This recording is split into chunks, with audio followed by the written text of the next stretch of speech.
Hey everybody, it's Tim with Broken Dice, bringing you another little update on my solo wargaming project. This is turn number 6 on project number 2, my Archaic Greeks versus my early Achaemenid Persians.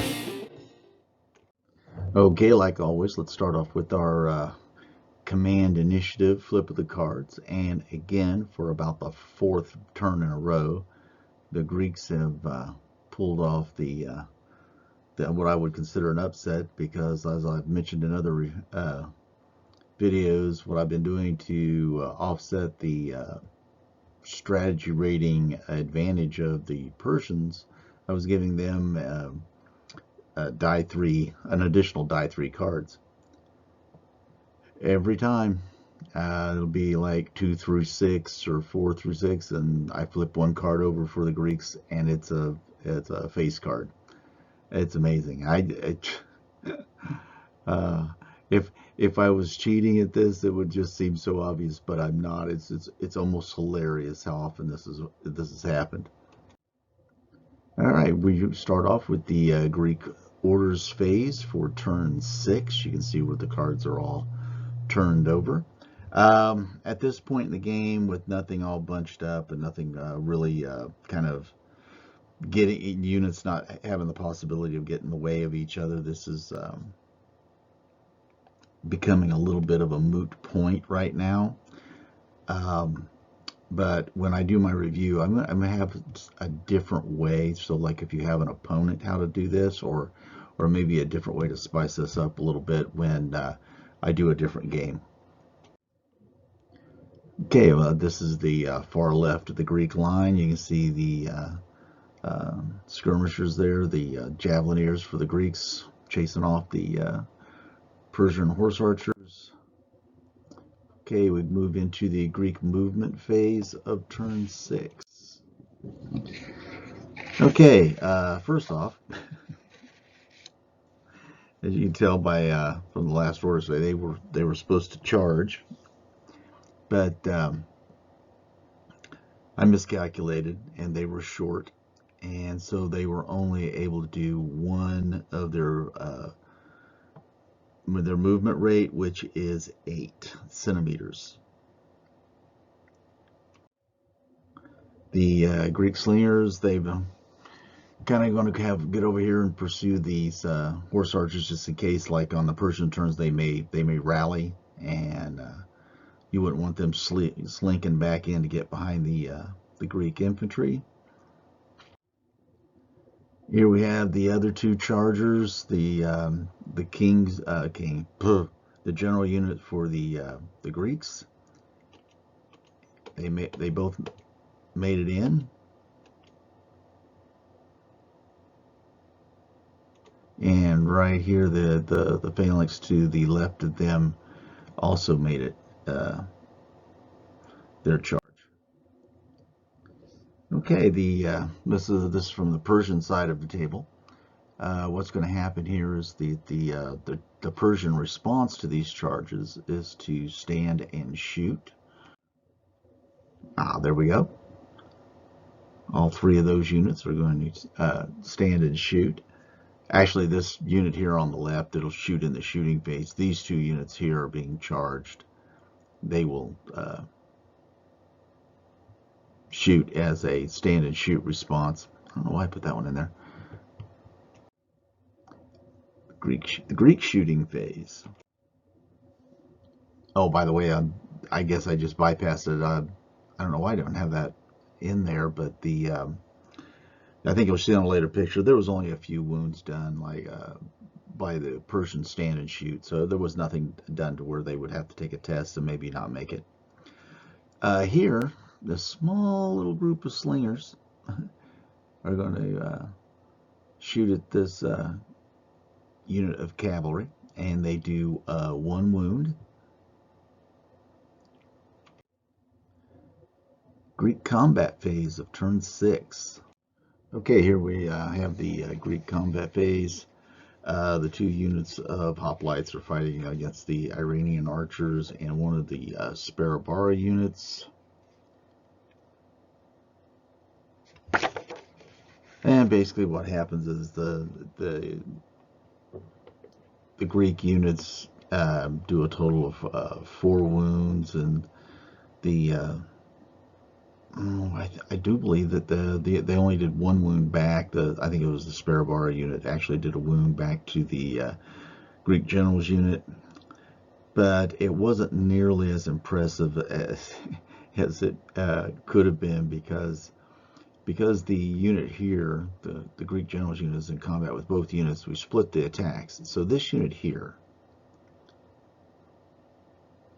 they fought with 2 ranks, plus they had 4 additional attacks from this unit against an unarmored unit of archers, and were able to do 1 wound. Not very impressive for the Greek phalanx, and we'll just chalk it up to them being tired. Yeah, poor performance. This is the same photo from the Greek side of the table. Yeah, we'll attribute this poor combat performance to fatigue and, well, broken dice. Because I swear I could not roll for nothing. I had that one unit had 16 attacks going against them, and it was nothing. They hardly hit, hardly did anything. It was crazy. So the Persians lost, and so they had to do a morale check, and we see that they fled. The archers fled like 16 centimeters, and the Sparrow went 18 centimeters. But at least it was something. I mean, they didn't take them out of the game completely, but boy, it was very unimpressive. Greek combat outcome phase. Now in this outcome phase, there's a few things that can happen for you, which I really haven't talked much about because it really hasn't come back into play. Like if you have cavalry units, especially open order cavalry or light cavalry that are fighting infantry, they can do what's called a strategic withdrawal. That's could come in very handy, especially if you're fighting a Greek phalanx, and if say like you've won a combat and you need to reform your units and stuff to get a larger frontage or contract your frontage in some for maneuverability your next turn, you can do that here.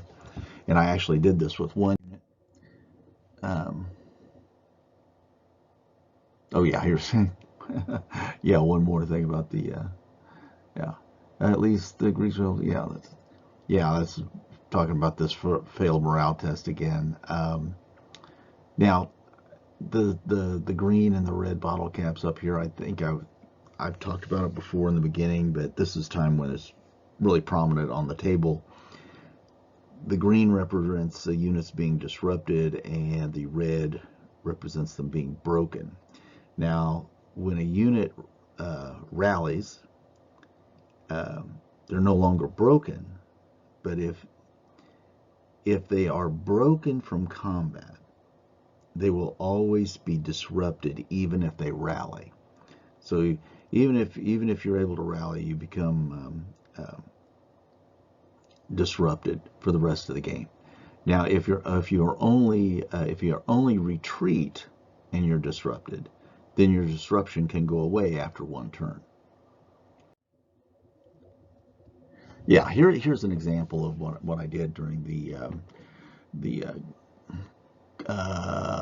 combat outcome phase. That's what it's called. And this is an instance in where I increased the frontage for the Greeks because they were in danger of being charged in the flank by this unit of spearmen. So any charge by them now will be to the front. I thought that would be something that I would do in a game, that if I saw that, and I thought it would have been kind of unfair for me to just leave them hanging open like that.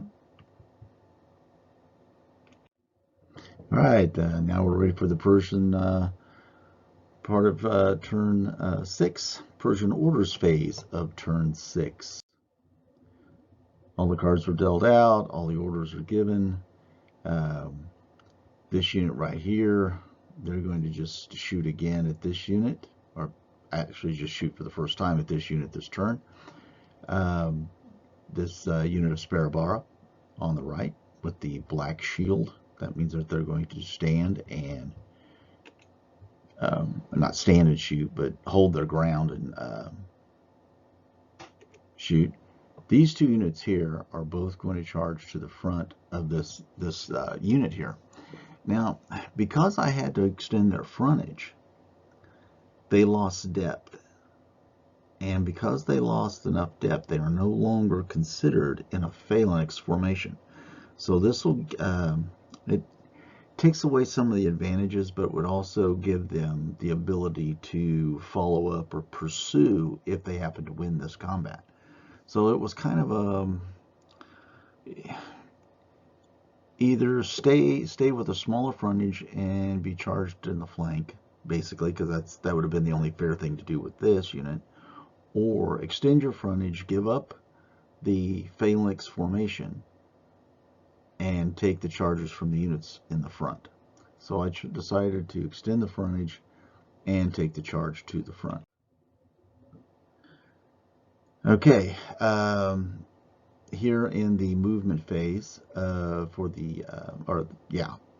the orders phase, you go, and this is where you rally your fleeing troops. And yeah, the archers thought they'd gotten lucky enough, and they decided to fail their test, and they ran off the table. But the Sparabara unit, it rallies, but it does, like I said, it remains disrupted for the rest of the game. And here's another rule for the Sparabara, that once you move, either you move forward, charge, that sort of thing, or you're forced to retreat or flee, you lose the Sparabara. So they are no longer really a Sparabara unit. They're just a unit of guys with some spears and some bows. The horse archers, they also failed their rally test, and they ran off the table. Persian movement phase of turn 6. Yeah, somewhere along the line I didn't take a picture of this guy's final position. You'll see one later on at the end of this phase where he winds up. But I just thought I'd show you that he kind of moves it over here. This is the Persian general. He's on his way to try to join up with this unit, and this indicates kind of his final position where he's going to wind up this turn. The guard infantry begin to cross the river finally. The Persian cavalry here have completed the charge into the Levy hoplites that have been giving them fits for the last 3 turns. Let's just jump right into the combat phase then. The Persian cavalry charged across the river. They defeated the hoplites. Again, not a very stealth. I mean, this little unit of hoplites were not in a phalanx formation. They didn't get the advantages of going first and fighting in extra ranks and all that kind of stuff. It's still, the Persians were only able to do 1 wound, but lucky for them, the hoplites actually failed their morale test and fled, and they were finally caught. A little redemption for the Persian cavalry. It's about time they did something besides shoot miserably and then run from combat. Ah, the multi-unit combat up here. Yeah, I wish I would have taken a better picture of that, but I didn't for some reason. I don't know why I didn't. I think I got too wrapped up in this one down here. But this one, it became a draw.